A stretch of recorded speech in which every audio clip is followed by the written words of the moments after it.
Hey guys, this video we're going to look at the benefits of the minimum wage. So we're going to look at why the government firstly introduced this idea of a minimum wage under this centralized wage system.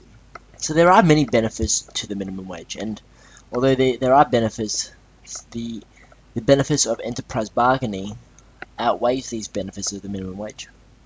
But we're still going to look at what the advantages of having a minimum wage actually were. So having a minimum wage relates to this idea of equity in income distribution. So the major goal it targets is the government goal of equity in income distribution. So the first main advantage, we're just going to put this as number one, the first main advantage of a minimum wage is to provide this safety net for wages. Safety net for wages. And these are in particular for industries where they have falling wages.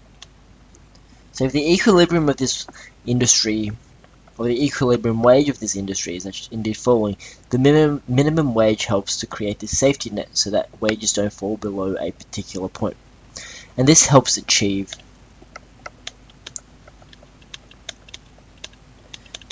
equity.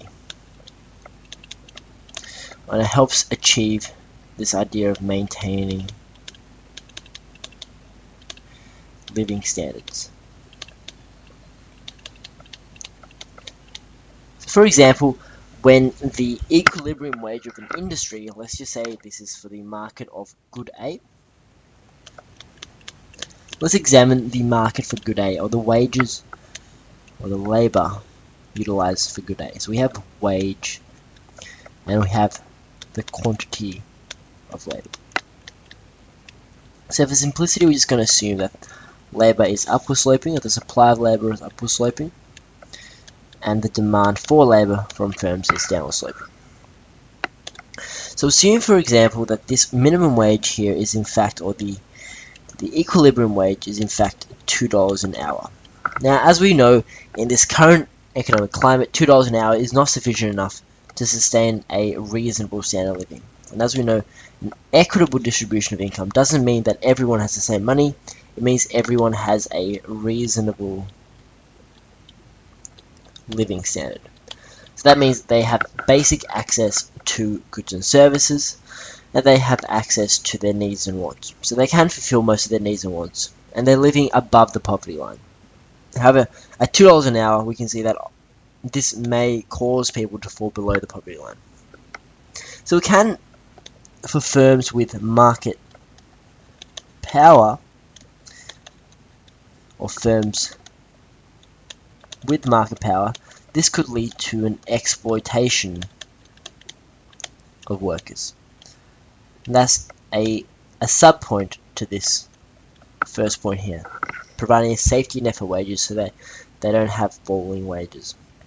So what the firm does, or what Fair Work Australia does, is that it puts a price floor.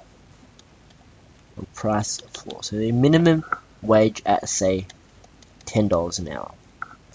And so for this industry, particularly for those who don't have bargaining power, and although this creates unemployment, but it does create, for those people who do get the job, a reasonable standard of living. So that's how minimum wages can help achieve an equitable distribution of income. The second point is that it helps disadvantaged people with little bargaining power. Helps people with little bargaining power.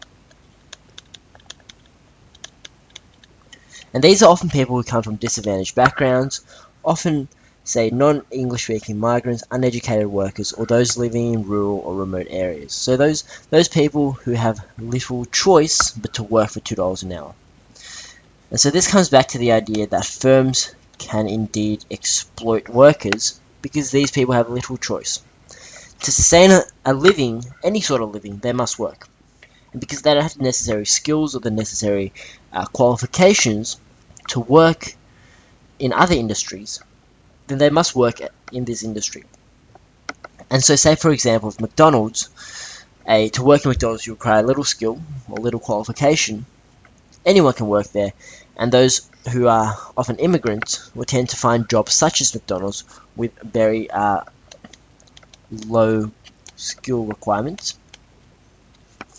And so, because it requires low skill requirements, it means that the supply of labor here, or the supply of people who are qualified to do that work, increases. And so, as a result, that would then push the equilibrium price down even further to perhaps $1 an hour.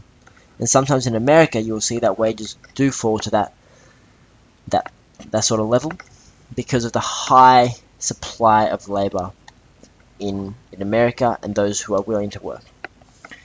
So in Australia, by maintaining a minimum wage, it helps these low skill workers or people with low bargaining power, such as what I've talked before, recent non-English speaking migrants, uneducated workers, those who live in rural and remote areas, and those who cannot move to locations where they can find jobs, or people employed in industries where efficiency is low. This means that they have little bargaining power and they can't bargain with their bosses to increase their wage.